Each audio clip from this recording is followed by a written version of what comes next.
স্বৈরাচার সহ বর্তমান যারা ক্ষমতায় আসতে চায় তারা চাচ্ছে হাসানাত, সার্জিস, নাহিদ ভাইকে দমন করে শেষ করে দিতে, এবং তারা মনে করতেছে যে এদেরকে শেষ করে দিলে তারা বাংলাদেশকে নতুন ভাবে নিতে পারবে এবং স্বৈরাচার আবার বাংলাদেশে আসতে পারবে।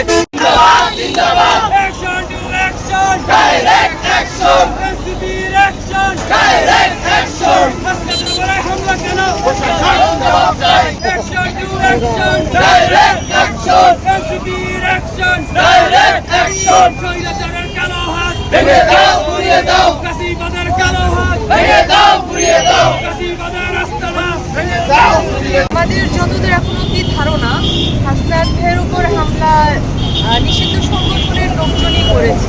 কারণ ওইখানে আমরা দেখতে পাচ্ছি একের পর এক, যখন আমাদের 5 তারিখের পর থেকে হাসনাত ভাইয়ের উপর হামলা একের পর এক হচ্ছে। তো আমরা যতটুকু আমাদের এখন পর্যন্ত অনুমান, নিষিদ্ধ সংগঠনের লোকজনই হামলাটা করেছে।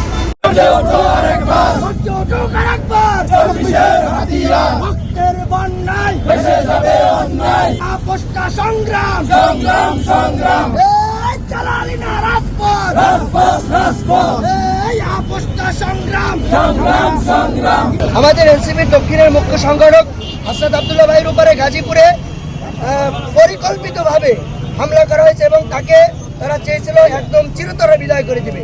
এই জন্য আমরা বরিশালে তৎক্ষণাৎ একটা প্রতিবাদী সভা আয়োজন করেছি, একটা মিছিল আয়োজন করেছি এবং আমরা প্রশাসনের কাছে জোর দাবি জানাচ্ছি যে এই যে খুনিদেরকে, এই সন্ত্রাসীদেরকে 24 ঘন্টার ভিতরে গ্রেফতার করতে হবে, অন্যথায় আমরা কঠিন কর্মসূচি বাস্তবায়নের জন্য আমরা সবাই প্রস্তুত আছি।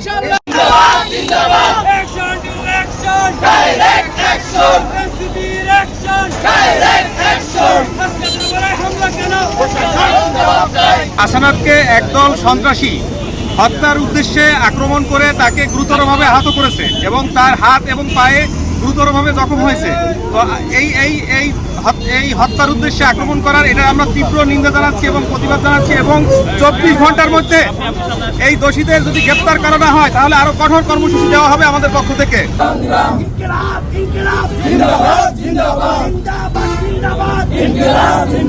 হাসানাত ভাইয়ের উপরে হামলাটা এটা পূর্ব পরিকল্পিত হামলা।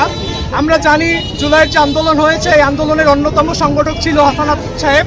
এই হাসানাত ভাইয়ের মাধ্যমে আমরা নতুন আন্দোলনের উৎসাহ উদ্দীপনা পেয়েছি এবং এই উৎসাহ উদ্দীপনায় নতুন বাংলাদেশ সৃষ্টি হয়েছে। আপনারা জানেন এনসিপি তৈরি হয়েছে। এনসিপি চায় এই বাংলাদেশে নতুনভাবে আমাদের যে তরুণ সমাজ আছে, এই তরুণ সমাজের মাধ্যমে নতুন বাংলাদেশ বিনির্মাণ করতে। এজন্য স্বৈরাচার সহ বর্তমান যারা ক্ষমতায় আসতে চায় তারা চাচ্ছে হাসানাত, সার্জিস, নাহিদ ভাইকে দমন করে শেষ করে দিতে, এবং তারা মনে করতেছে যে এদেরকে শেষ করে দিলে তারা বাংলাদেশকে নতুন ভাবে নিতে পারবে এবং স্বৈরাচার আবার বাংলাদেশে আসতে পারবে। কিন্তু তারা জানে না, এক হাসানাতের যদি কিছু হয় সমস্ত বাংলাদেশের ঘরে ঘরে নতুন করে হাসানাত জন্মাবে।